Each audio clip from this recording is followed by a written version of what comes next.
Allah'ım. Ben Mindanao'da Deccal'in yanında kalmışım. Haberim yokmuş. Ama söylemişlerdi zaten. Manila'da işte bugün ikinci günümüz. Dün çok bir şey yapmadık. O yüzden bir 7-Eleven market çektim, gösterdim, size geçtim. Bugün bir kahve içtik. Daniel böyle değişik bir kahve içti. Portakallı, şuruplu. Güzeldi bence. Ben de Spanish latte diye bir şey içtim.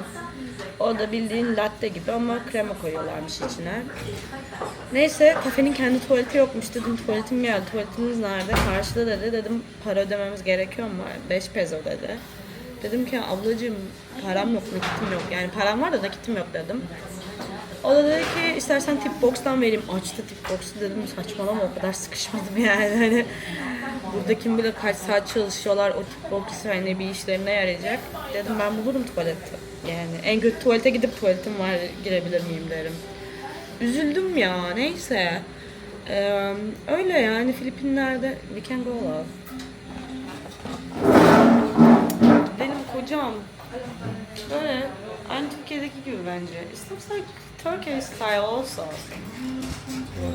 Coffee shop. Thank you. No, it's not like Turkish style. It's not Turkish style. It's Turkish These style. few places that you have in Turkey, it's not Turkish style. It's little bit you have from modern world in Turkey. Okay? It's not little bit from modern Turkey. We have amazing country with a lot of modern things. Yeah, a lot.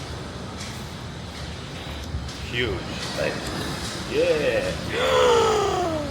Görüyorsunuz arkadaşlar. Turkey is the best. Yola çıktığımızdan beri Daniel'le ettiğimiz kavgalar. Ben diyorum ki burası Türkiye'ye benziyor. Bence bu da Türkiye'de var falan. O da diyor ki sence bunun alakası mı var? And that's it. We always fighting. Like it's not even close. It's close Turkey. Neyse, size şimdi biraz sokağı göstereyim gündüz gözüyle.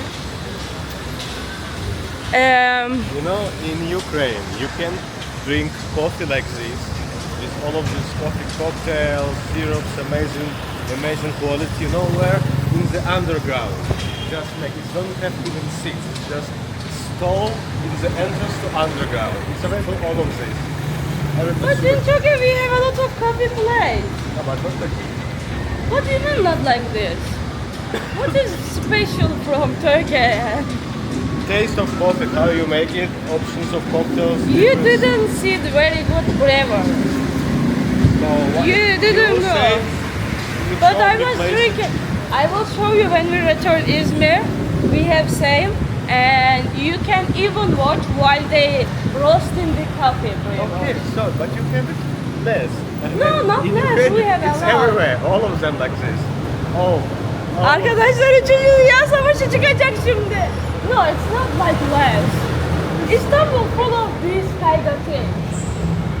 And where you mean like only for Ukraine?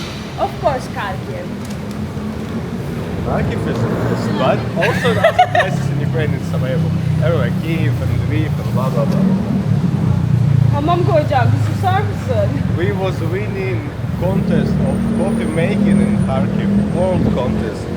When you was not even We knowing have also Turkey about Turkish. filter coffee, you was We making have sand also. still. We have also winner global competition. One? And no, we have a lot. But Two. you know which branch they win? You know which branch they win? Turkish coffee. Sure. Because we have unique coffee. But everyone can make Turkish coffee. No, not everyone. It's special, unique.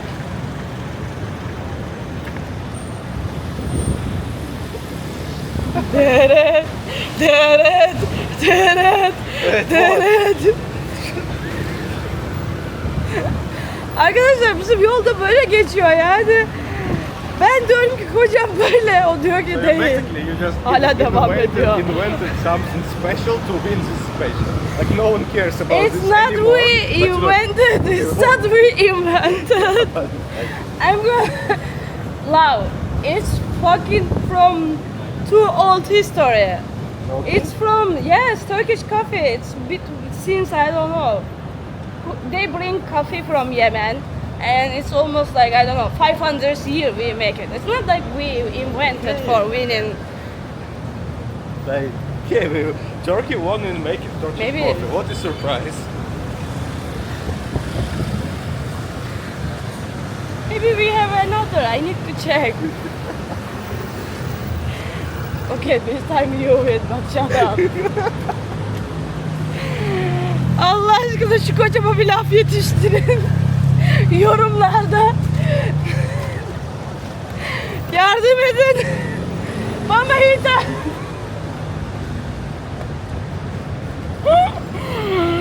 Neyse arkadaşlar, konudan saptırmayalım.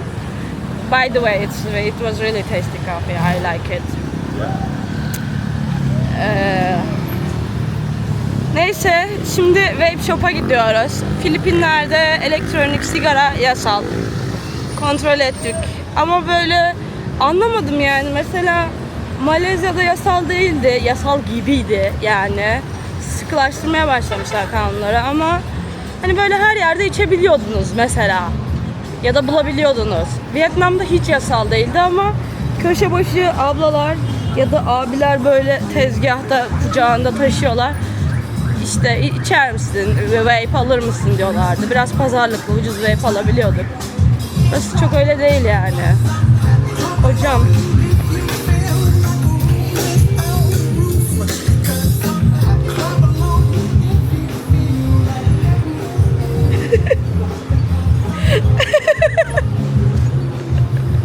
Ördek götlü ya.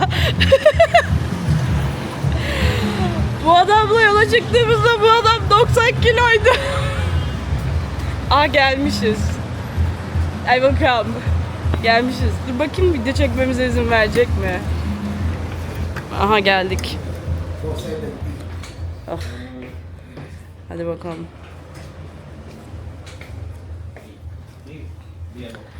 Şimdi biz bir şeyler soralım abiye. Ne diyecek? Görelim bakalım. Medeniyet mi dersiniz, ne dersiniz bilmiyorum. Saat sabah 8:30. Havalimanına gitmek için metroya binmeye çalışıyoruz. Metroda böyle metroya binme yerinin kuyruğu var. Metro gelince sırayla biniyorsunuz. Öyle yok öne kaynak yapayım, geriye kaynak yapayım değil ve metro gerçekten çok tıkış tıkış. Umarım hızlı gidiyordur çünkü bakalım havalimanına gidebilecek miyiz vaktinde bilmiyorum. Buradaki her şey çok garip. Filipinlerle yıldızım hiçbir şekilde barışmadı. Anlamadım yani. Bak geldi şimdi metro, göstereceğim size. Vagona bak, tıkış tıkış. Kaç kişi alıyor bu vagon? Bak güvenlik orada bekliyor. Böyle sırayla giriyorlar. Şimdi bizim sıramız ilerleyecek trenlere göre. Çok acayip ya. Bakar mısın şuna? Şimdi biz ilk gelen metroya binemedik. Çünkü yetmedi. Bakalım buna da binebileceğiz belli yani. Şey videosu var ya, Japonya'da böyle elle itiyorlar. Onun gibi bir şey oldu yani. Çok acayip. Bak güvenlik geri ittiriyor, binmeyin diyor şu an. Kapandı kapı. 2 oldu binemedik.